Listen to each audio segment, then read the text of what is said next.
Concorde Aircraft Battery Video Training Series, Storage and Installation Preparation. Welcome back to Concorde's Aircraft Battery Maintenance Training Video Series. I am Walter Heine, the Director of Sales with Concorde Battery Corporation.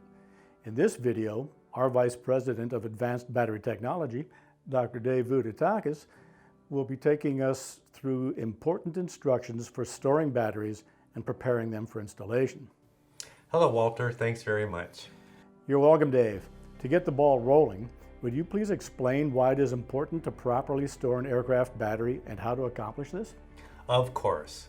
Proper storage of an aircraft battery is important because it directly impacts the battery's performance capability as well as its total service life.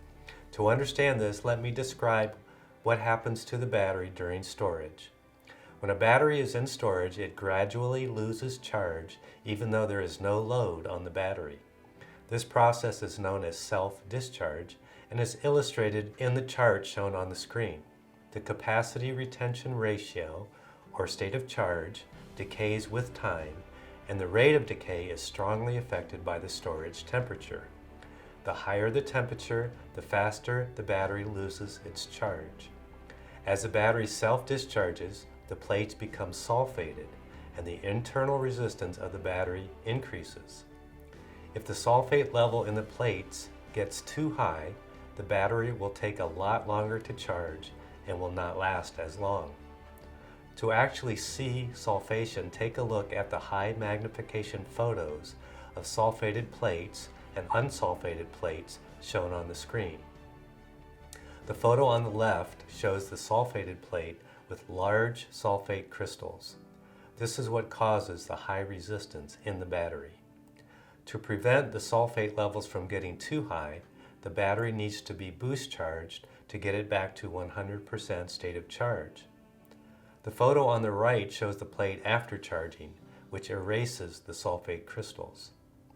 Fortunately, a simple check of the battery's open circuit voltage with a digital multimeter can be used to determine the condition of the battery. The table shown on the screen summarizes the instructions from the CMM.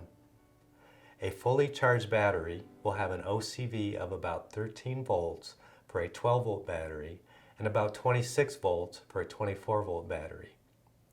While in storage, the OCV should not be allowed to drop below 12.5 volts for a 12-volt battery or below 25.0 volts for a 24-volt battery.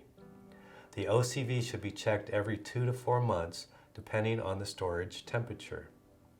If the OCV is getting close to these values, the battery should be boost charged with a constant potential charger. Note that if the OCV is allowed to drop below the minimum, a capacity test will be necessary before it can be installed in an aircraft. This is to make sure that the sulfated plates can be restored to a good condition. So obviously, it is best to not let the OCV drop below the minimum. The worst thing that you can do is to put the battery on a shelf indefinitely and ignore the battery's state of charge. Eventually, the battery can become so sulfated that it will not recover and will have to be scrapped. Another thing that is covered in the CMM is the storage temperature.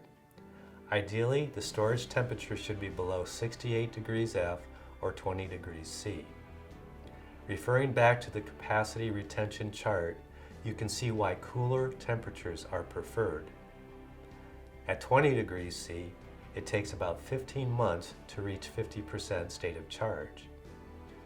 At 30 degrees C, it only takes 9 months to reach 50% state of charge. And at 10 degrees C, it takes well over 18 months to reach 50% state of charge. So the cooler it is during storage, the longer you can go before a boost charge is necessary. However, if you cannot avoid storing the battery at warmer temperatures, it just means you will have to boost charge the battery more often. You've covered some good information on battery storage. One of the popular myths I hear is not to store it on a concrete floor, because this will cause the battery to discharge very quickly. Is this correct? No, that is not correct. That myth is a carryover from early automotive batteries that sometimes had acid residue on the case which could contact the concrete. This would cause a rapid self-discharge of the battery. Today's lead-acid batteries do not have this issue. The only factor that affects the rate at which a battery self-discharges is the ambient temperature. Cooler is always better. Very good. I think you have covered all the essentials of battery storage. Now let's move on and talk about getting a battery ready for installation. Sure thing. I think the easiest way to cover this topic is by referring to the flowchart shown on the screen. First, we want to do a visual inspection to check the overall physical condition of the battery to make sure there are no obvious signs of damage. If you see any damage, don't install the battery because it may not be airworthy and it's not worth the risk. Next, measure the open circuit voltage of the battery with a digital multimeter. As long as the voltage is equal to or greater than 25.5 volts, the battery can be installed. If the voltage is equal to or greater than 25.0 volts, but less than 25.5 volts, then it will need a constant potential boost charge before installing it in the aircraft.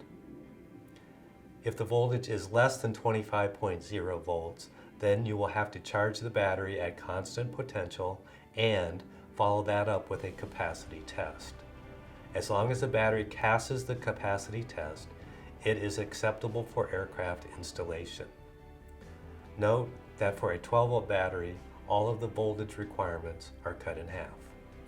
I like that flowchart, Dave. I understand it is included in the latest version of the CMM. Is that correct? Yes, that is correct, and thanks for the reminder. It is included in Appendix B of the CMM. I also want to point out that the CMM is a governing document for servicing Concorde aircraft batteries, and this video does not take the place of the CMM. If you have any questions regarding the CMM, please contact Concorde's Customer Service Department. Thank you, everyone. Be safe.